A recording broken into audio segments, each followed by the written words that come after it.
Why has it always come to money? Why not? I mean, everything you got don't cost money. Everything you do costs money. Is that how you measure your success? No, money don't make me, I make money. It's 2026 and one of the greatest boxers of all time is doing something that makes absolutely no sense. Floyd Mayweather retired with a perfect 50-0 record. Over a 2-decade career, he completely shattered the financial ceiling of sports, generating over $1.2 billion in gross earnings. He is a man who made $300 million in a single night fighting Conor McGregor. He's probably made as much, if not more money than any boxer ever. You know, I've had money thrown at me in so many different countries, 9 figures. I made tons of money. You know, that's why the nickname is, Floyd Money Mayweather. According to every rule of wealth management, a man with that much capital should be invisible right now. He should be sitting on a yacht, living off the interest of massive, safe investments and completely avoiding any form of work, especially if your work involves getting punched in the face. But if you look at what Floyd Mayweather is actually doing in 2026, it doesn't look like he made billions in his career. It looks more like someone in panic mode. At 48 years old, Mayweather is embarking on a frantic, highly dangerous, and bizarre global tour. He booked an exhibition fight against the 59-year-old Mike Tyson in the Democratic Republic of Congo. 59-year-old heavyweight legend Mike Tyson will fight Floyd Mayweather in an exhibition. I was minding my business. He challenged me. He booked a fight against a retired 45-year-old kickboxer in Athens, Greece. He is planning a professional rematch against Manny Pacquiao at the Sphere in Las Vegas. And while he is booking these fights, he just launched a desperate $340 million lawsuit against his former network, Showtime. Why is a billionaire scrambling for paydays with the desperation of a rookie? You're blaming them when in fact it's really, really you. Maybe you should go to them to get some lessons. It's a spending issue, not an income. Yes. I think he can't fathom to just live a modest lifestyle. It's like he gotta be lavish. Right. He is fucking broke, huh? They Like, call him Money Mayweather. But where's your money? He's walking around In this video, we're going to deep dive the Mayweather empire. We're going to Part of the problem Floyd is having, or people talking about right now with Floyd, is his money or a lack of money now. That's because he didn't have financial literacy. He made money, but nobody showed him how to save his money, how to spend his money, how to invest his money. He came up from a broken household where everybody was poor. Like, he lived with his grandmother. His father was in trouble. His mother was in trouble. Nobody never showed him how to save and spend money. So now that he ran into all that money, all he did was spend it. But the good thing with Floyd is he's young enough to make more money. And as long as he reaches out for help to get with somebody that can show him how to save that money and invest his money, he's going to be fine, because he's in 1% of the athletes who make that kind of money. We don't make that kind of money. look at his terrifying, expensive lifestyle, a dark trail of shadow debts and bounced checks, and the tragic reality of what happens when you cannot read your own contract. The Money Mayweather persona is no longer a marketing brand. It is a psychological prison, and Floyd is fighting to fund his own illusion. Welcome to Redline Theory. To understand how $1 billion can evaporate, you have to understand the difference between career earnings and liquid cash. Making $1 billion over 20 years does not mean you have $1 billion in your checking account today. When a fighter retires, those massive 9-figure paydays permanently stop, but the cost of living as Floyd Mayweather does not. This is what financial analysts call the burn rate, and Floyd's burn rate is financially suicidal. It's just a lifestyle that Floyd lived. Yes. He's got to have those videos where it shows you all the watches, where he opens the case up, you know. All the money. You got to show that he got $1 million in his backpack. And, you know, he got the latest watch and latest car, and look what I just bought. And when you get into latest watches and latest cars, you get into that like, boy, that money goes quick. Yeah. Let's look at some of his expenses. Mayweather reportedly owns 2 private Gulfstream jets. Buying a customized Gulfstream G650 costs around $60 million up front, but the purchase price is just a front bill. The real bleeding happens every single month. You have to pay premium international hangar fees, massive aviation insurance, full-time salaries for specialized executive pilots, and federally mandated mechanical checks. Running 2 private jets costs millions of dollars a year in pure, unrecoverable overhead just to keep them legally allowed in the air. Mayweather is famous for his massive, color-coded fleets of luxury cars. He has an all-white fleet in Vegas and an all-black fleet in LA. We're talking about over 100 vehicles, including a $4.8 million Koenigsegg and a $3.5 million Bugatti. Look at Floyd. Like, Floyd spends money like it's a tap. Like, he's got a tap. Just like unlimited amount of money. Money's just flowing. Cars are rapidly depreciating assets. They lose value the second you buy them, but the insurance, the climate-controlled storage, and the bespoke maintenance require a constant river of cash. Let's walk down here and check this out. Floyd is in that 1% of athletes that make that kind of money, but 85% of athletes, once they retire 3 to 5 years, they have financial difficulty. But right now we're talking a lot about Floyd because, you know, he's in the limelight. He's that 1% of athletes who make 8, 9, 10-figure paydays. Most athletes don't make that kind of payday.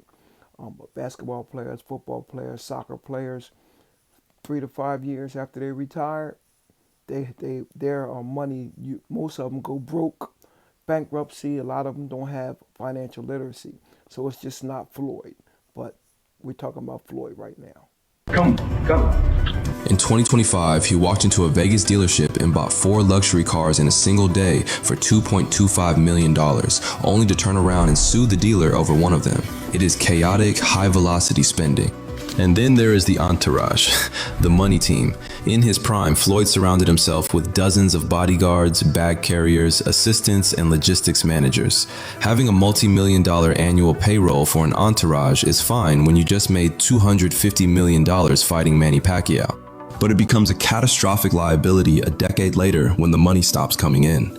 Floyd never downsized. He is currently spending out of his principal wealth, not his interest, and he is bleeding out fast. I sit here with sadness today to report to you that I'm incredibly disappointed in one of my all-time favorite fighters, my brother, Floyd Money Mayweather. I know you like to make money. You're never going to stop making money. Very, very few people on the planet know how to make money like you know how to make money. But some of this stuff has got to stop. If the private jets and the mansions were slowly draining his accounts, his neurological addiction to risk makes a bad situation even worse. Floyd Mayweather does not drink alcohol. He does not do drugs. His addiction is adrenaline. And when you retire from professional fighting, the only way to replace that high is through high-stakes sports gambling. Don't go to the damn poker table. Don't go to the blackjack table. Don't go to the slot machine for crying out loud, even if it's only asking for $1. Don't do it. Stay the hell out of the casino. Keep your money. Because as great as you are, I got news for you. You ain't gonna be able to perform like that forever. We all get old. If you look at his Instagram, you will see highly curated photos of massive million-dollar winning betting slips. But this is an illusion. The mathematical reality of sports betting is that the house always wins. For every multi-million-dollar win he posts, there is a graveyard of devastating losses he hides. In 2014, he reportedly bet and lost $10 million backing the Denver Broncos in the Super Bowl. But here's the real trap of gambling when you are rich. Uncle Sam would come knocking. What's the most you've ever won in a single bet? Probably 1.2, 1.3. Yeah, All right. What's the most you've ever lost on a bet? Probably $1 million. Oh, When Floyd wins $3 million on a football game, the IRS treats that as ordinary income, taxing it at the absolute. A lot of people are shitting on Floyd's name now, but I'm not here. I'm not gonna shit on his name. I'm a fan first. I'm a fighter. I'm a retired fighter. So I'm going to talk a little bit about Floyd's career. Most people don't know. From 1976 to 1996, no American had beat the Cubans in the Olympics. Guess who was the last one to beat one of the Cubans? Floyd Mayweather and David Reed. David Reed was from Philadelphia. A lot of people don't know about David Reed, but it was David Reed and Floyd Mayweather in 96. They were the last ones to beat a Cuban. So I'm just not going to talk about his money right now. I'm going to let y'all hear a little bit about his career. So let's go back to the video. highest bracket, but when he loses $10 million, he has to absorb that massive loss out of his own pocket. He pays exorbitant taxes on his public wins and eats the total destruction of his private losses. It is a financial death spiral, and gambling debt isn't always owed to a casino. Sometimes it is owed to the underground. In 2024, rumors flooded the combat sports world that Mayweather was being detained in Dubai. Promoters and rival fighters alleged he was prevented from leaving the country over staggering gambling debts owed to very powerful, unregulated local figures. I do personally believe and feel comfortable in letting you know that Floyd is being held in Dubai. He's being held for debt. He did not pay a debt. In Dubai, they do not take debt as a forgiving measure. In the United States, they do. While his PR team spun the narrative, the mere existence of that rumor exposes a terrifying vulnerability. Fully liquid billionaires do not get held up in foreign countries over money. It strongly suggests that Floyd operates in a dangerous gray market of cash debts. When you owe money to people who operate outside the court system, you need cash immediately. And that pressure perfectly explains why a 48-year-old man is suddenly willing to fight in the Congo. You don't have to guess if he is broke, you just have to look at the money trail. Over the last few years, Floyd Mayweather has left a highly documented trail of unpaid bills, defaults, and bounced checks that prove his operational bank accounts are completely empty. The label often writes them off as a business expense. It's a tax write-off for them, but a liability for the artist. The jewelry, consignment. High-end jewelers loan pieces to rappers in exchange for a shout-out. It's a barter system. The mansion, Airbnb, rented by the day for the shoot. Most of what you see is a liability, not an asset. They are using the loan from the label to rent the image, to get the next loan. They are running a business with 90% overhead. And it works until the hits stop coming. But you might say, okay, Bow Wow was faking it. But what about the guys who actually had hits, the ones who printed real money? Well, the system has a trap for them too. In the late 2000s, he was undeniable. He was on every hook. I was the music Jesus, man. You want to get saved, come to the church of T-Pain, and I'll slam your hook on there, and I'll make sure you're good for at least 3 more years, and you'll be fine. He revolutionized the sound of the genre. He had $40 million in the bank. And then, he hit zero. He famously admitted in an interview that he had to borrow money just to buy his kids Burger King. When you say you was broke, you had like $0 broke? I had to borrow money to get my kids Burger King. Wow. Yeah. After having, what's the most you ever had in the bank at one time? 40 million. It was. Once again, why does it always come to money? Once again, this goes to financial literacy. Most athletes, most people don't know how to manage money.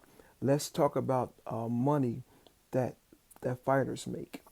The average fighter makes between $2,000 and $52,000. That's the average fighter. Then you got the 80 to 90% may make 6 figures. Floyd is in that 1% where they make 9 figures. So it all depends on how much money you make, how much money you save. Financial literacy is the key. So once again, most fighters don't make a lot of money anyway. We're talking about Floyd because he's Floyd Mayweather. But if you don't know how to manage your money, you're gonna go broke too. Most of us live check to check. And for everybody who's throwing shit at Floyd Mayweather, if most people, if they went 1 month without getting a check, they'd be broke. So I just want to talk about financial literacy. Financial literacy is very important. Right now, Floyd's name is out there because who he is. But financial literacy is the key. Why not?